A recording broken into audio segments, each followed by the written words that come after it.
Hindi sa atin. Yan, TV rack.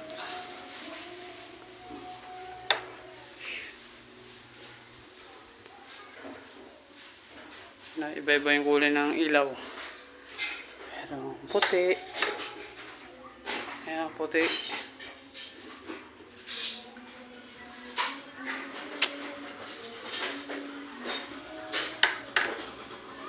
Pero hindi naman ang dilaw.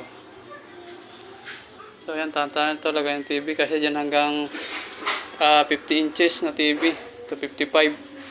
Tapos yung kabilang yun, tagay ng mga display or speaker kasi dyan. Ito sa ilalim. So close na rin yan. Yan, so close. Tapos yan, ito yung likod.